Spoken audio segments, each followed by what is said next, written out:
Tommy Keene occupies one of the strangest places in alternative rock history. He's simultaneously famous and unknown. Mention his name to musicians who came of age in the 80s and 90s, and you'll often get an immediate smile. They know exactly who he was. They'll tell you he was one of the finest songwriters of his generation. Mention him to the average music fan today, and you'll probably get a blank stare. And that's a shame, because Keene spent more than 30 years making records that rarely dip below excellent. If you look at allmusic.com, all of his stuff is 4 stars or above, except one, and even it's pretty good. His catalog is packed with shimmering guitars, unforgettable melodies, and lyrics that reveal a man who understood disappointment, hope, and perseverance better than almost anyone else writing guitar pop. Funny story, I did a video on Matthew Sweet just a week ago, and one of the commenters said, "You should do Tommy Keene next." And I was like, dude, that's exactly who I was going to do next. So here we go. Tommy Keene was born in Evanston, Illinois in 1958, but grew up around Bethesda, Maryland, a suburb of Washington, D.C. Long before Seattle or Athens became synonymous with alternative music, Washington had its own thriving underground scene, a little punk, a little power pop, some new wave, and college rock, kind of all mixed together. Keene absorbed it all. He loved the British invasion, you could tell, the Beatles, the Byrds, the Who, and the jangly guitar bands that valued melody over flash, and those influences would become the foundation of everything he ever recorded. During the late 70s and early 80s, Keene worked his way through local bands before finally launching a solo career. Even his earliest EPs showed remarkable confidence. While many musicians were chasing trends, Tommy seemed interested only in writing timeless songs, and he did. His guitar tone shimmered. His choruses stuck in your head after a single listen, and they still do to this day. There was a bittersweet quality to his voice that perfectly suited his lyrics. And by the mid-1980s, critics had started paying attention a little bit. College radio embraced him. Record labels noticed. It felt like everything was lining up for Tommy Keene to become one of the breakout stars of the new alternative movement. That breakthrough appeared to arrive with Songs from the Film in 1986. And I had this on cassette. I wore it out. For many fans, this remains his masterpiece. Listen to tracks like Places That Are Gone, Paper, Words, and Lies, In Our Lives. It's difficult to understand why these weren't all over MTV. Now, my entry point was Listen to Me Now, and my favorite was My Mother Looked Like Marilyn Monroe. Those are my two favorites on that album. That song is unreal. Both of those songs are. The songs have emotional, enormous hooks, rich harmonies, and guitars that sparkle without becoming overproduced, I don't think. I think they still hold up. One of his greatest strengths was a little bit of restraint. He never tried to overwhelm listeners with flashy solos or complicated arrangements, really. Every note served the song, and that's harder than it sounds. Plenty guitar players can play fast. Very few know exactly what not to play, and he was part of that crowd. The comparisons came quickly. Critics mentioned Big Star. Others heard echoes of the Byrds, especially in the jangly stuff. Some thought he occupied the same melodic territory as guys like Marshall Crenshaw, who's another one of my favorites. But I never really put Tommy in the same league as Marshall Crenshaw or others, and I really should have. As the years went on, listeners would compare him, to people like Matthew Sweet. Although in many ways, Tommy arrived first, because he did. Both artists believed intelligent guitar pop could still move people emotionally without sacrificing the melody. I love that stuff. And despite rave reviews, commercial success remained frustratingly out of reach. Album after album received critical acclaim. Album after album struggled commercially. In 1989, probably maybe my second, maybe my favorite one, Based on Happy Times. By then, the alternative rock scene was beginning to gain momentum nationally. REM were growing bigger every year. Bands like The Replacements and even Husker Du had built devoted audiences. College radio was becoming increasingly influential, and it seemed like the perfect moment for him to break through. Based on Happy Times is an unrivaled success of an album. It's just that radio never picked it up. He worked with Jules Shear on a song called When Our Vows Break.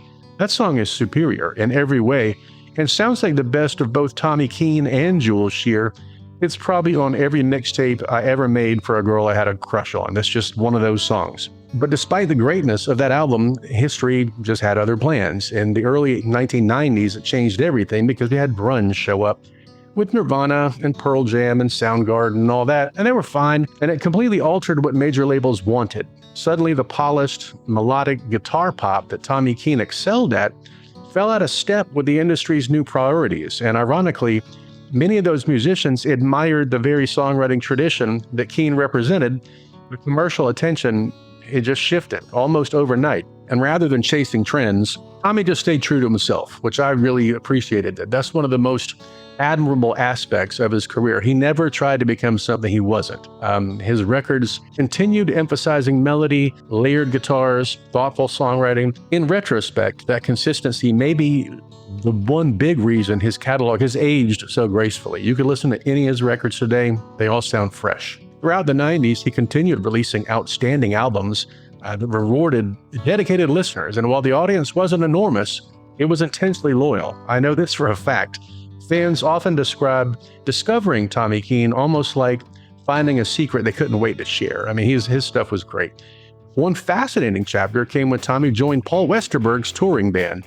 Westerberg, fresh from the Replacements, recognized what so many musicians already knew. Tommy Keene was an exceptional guitarist and songwriter, and their collaboration introduced Keene to another generation of alternative rock fans and reinforced the respect he enjoyed amongst his peers. He also collaborated with Velvet Crush and Robert Pollard of Guided by Voices and numerous other artists who occupied the intelligent end of the alternative rock scene. Again and again, musicians sought him out, and that tells you something. As the 2000s arrived, he experienced something of a creative renaissance. Records like The Merry-Go-Round Broke Down and Crashing the Ether, and later releases demonstrated he lost none of his melodic instincts. If anything, age kind of deepened his songwriting. The lyrics reflected the perspective of someone who had experienced both success and disappointment without becoming cynical. And that's a hard trick to pull off. One remarkable quality of his music is how timeless it always does feel. Listen today, and it's almost nothing that sounds dated. The production remains warm without sounding trapped in the 80s. A couple of them do, but most of them don't. His songwriting avoids gimmicks. Great melodies, they just don't expire. They don't.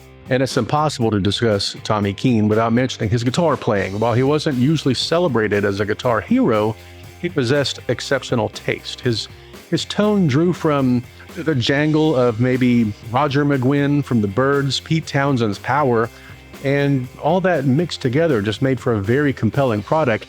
Every solo felt composed rather than improvised, and every rhythm part just supported the vocal melody. It's good stuff. His influence quietly spread across generations. Bands within power pop, indie rock, and alternative music frequently cite him as an inspiration. You can hear traces of his songwriting approach in artists who prioritize melody without abandoning rock energy. And perhaps the biggest reason he remained underappreciated was, like everything else, timing. He arrived just before alternative rock exploded, and then when it did, grunge kind of redirected that spotlight.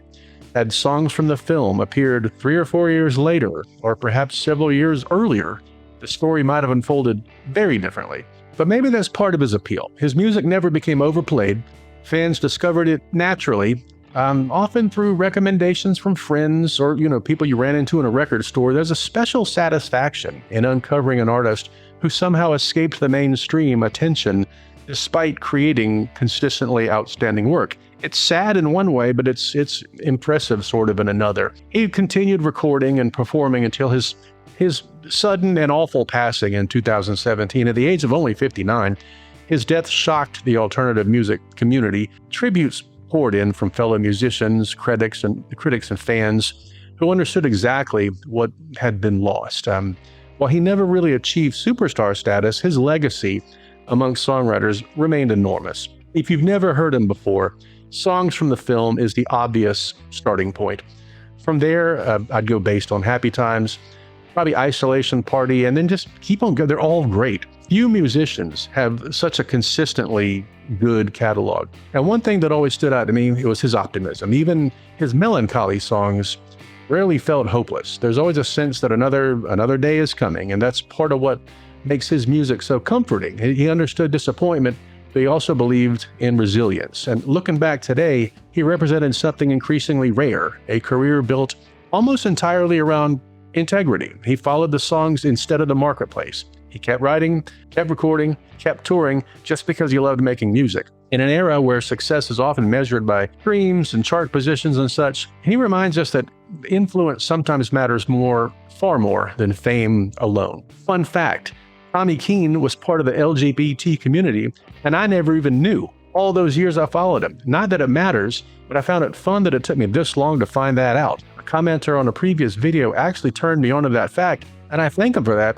But again, I didn't follow his career all that closely, but I loved everything he did. He was wonderful. So, was he an alternative guy? Absolutely. Not because he sounded strange or experimental, but almost the opposite, because he embodied the spirit of alternative music before it became a marketing category. He valued authenticity over trends, melody over fashion, all that. He was, in every sense, an alternative rock guy. And because maybe that's why his music still resonates. If you've ever stumbled onto an album that felt like it was made just for you, you kind of already understand Tommy Keene. He wasn't trying to be the biggest rock star in the world. He was trying to write the perfect 3.5-minute guitar song. And more often than not, he succeeded. So thanks for watching one more of our videos. Make sure to check out some previous ones. I've got 30 by now, maybe, and not all of them are great, but some of them are. Make sure to like, subscribe, do all the things that help small channels like us. And until the next time, you guys take care.